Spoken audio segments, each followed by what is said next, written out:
Hi, this is Scott Garibay, and today I want to do some signal boosting for something that I think is a brilliant, brilliant idea for Dungeons & Dragons 5th edition, which is called Cinematic Advantage. Cinematic Advantage is brand new. It was created by Flourish.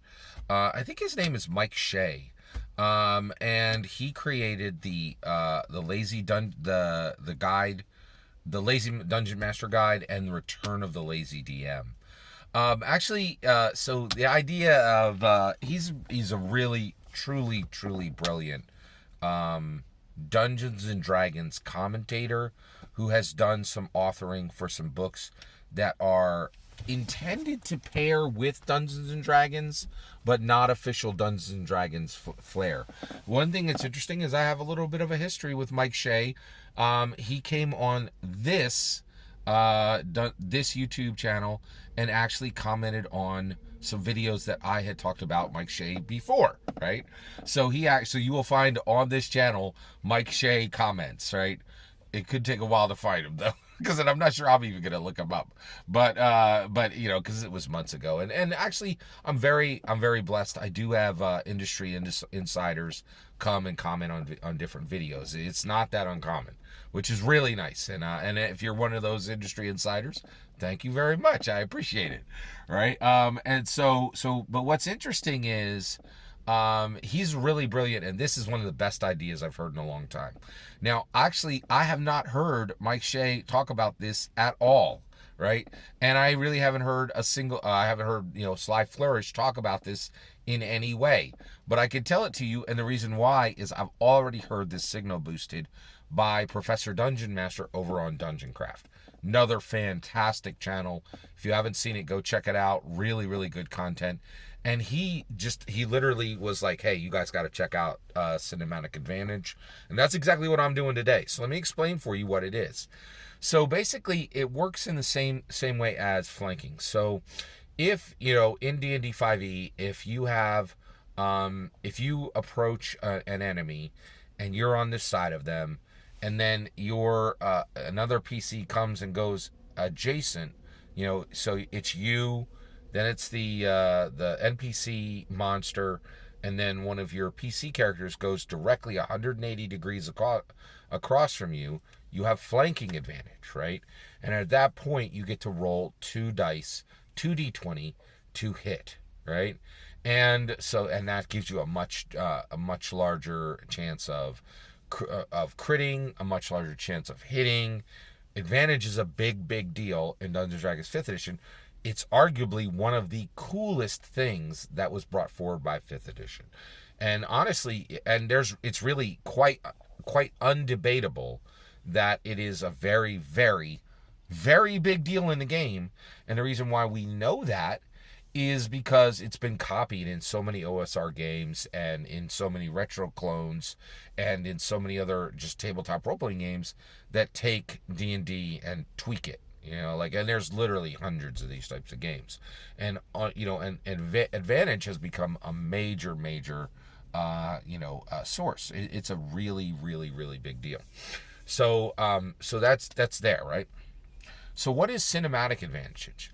Well, cinematic advantage does exactly what flanking does, but in a much more broad and much more useful context, okay? So anytime that your character is deemed by the dungeon master to have done something cinematic, right? Something that the music would swell up in an action movie, right? Dun, dun, dun, dun, dun, dun, right? Then at that point you get cinematic advantage. Let me give you an example, okay?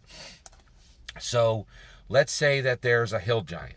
The hill giant your group is literally just walking over a hill. You walk over a hill, and then then at the bottom of the hill you hear a great bellow, and out from behind a tree steps a hill giant. Okay, there's the hill giant. It's 30 feet tall, quite strong, quite frightening, right? He's right there, right? So he walks out, and all your player characters are there. Everybody rolls for initiative, right? And you get to go first. And you say, what I do is I'm going to run, at this point, he's only 25 feet away. but it's all downhill, right? And so your character says, I'm going to run downhill, right? The 25 feet. I'm actually going to use 25 feet of my movement, and go downhill and slide between the giant's legs and slash at his calf, right, with my sword, right? So this is like a baseball slide, right?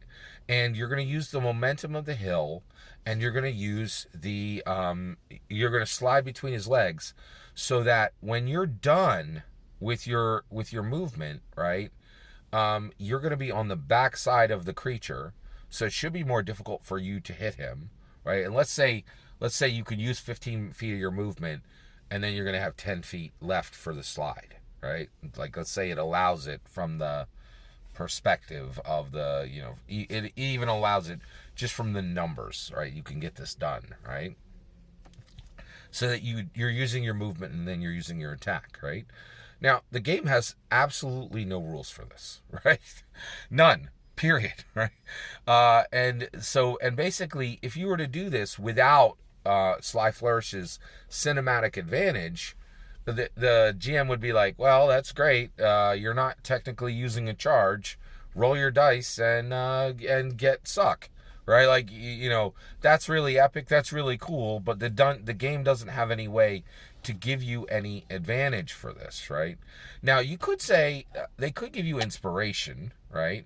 But if you already have inspiration, you're SOL, right? You don't get anything, right? So that's why inspiration doesn't solve this problem, right? But this is just one circumstance, right? Now, why is this super cool and incredibly useful, right? Well, here's the thing, right? Basically, the music in a movie, you hear the music go up when something super cool like this is done, right? But then, if the player in the movie, no other character is going to do the same thing. And that's why this is so brilliant, is it says, if you are engaging with the game, and you do something exciting and compelling that's directly on point with the story, and using the location, using your, maybe help from the other players, using even the light of the moon, whatever it is, right? And you do this cool thing, I can give you advantage right now, a very practical, incredibly useful, time-honored advantage of the game, right? But no one else but there is a logical reason why if any other player does the same thing, they're not going to get the same advantage, right? And the reason why is that's not how movies work. It's a once and done. You do something cool, it was cool, you move on. You have to do something new, something fresh, right? So it's a way to reward incredibly innovative players, right? And at the same time, subtly, it shuts down copycats. Absolutely brilliant. I love cinematic advantage. I really think this should be absolutely added to every single Dungeons & Dragons 5th edition game. It's absolutely brilliant. And it also gives your players who want to do cool things but might not know the rules inside out a way to be encouraged, a way to be given a distinct benefit. I think this is brilliant. I'm so here for this. What's your thought? Do you think there's any problem with adding this to a Dungeons & Dragons 5th edition game?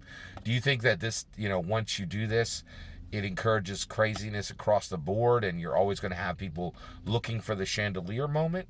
I'd love to hear your thoughts. I don't. I think this can really very easily be managed. And I really think, Sly Flourish has done it again. This guy is brilliant. He's very, very smart. And I think this is a brilliant idea. Let me know in the comments below what you think. Please consider liking and subscribing, and have a wonderful millennium.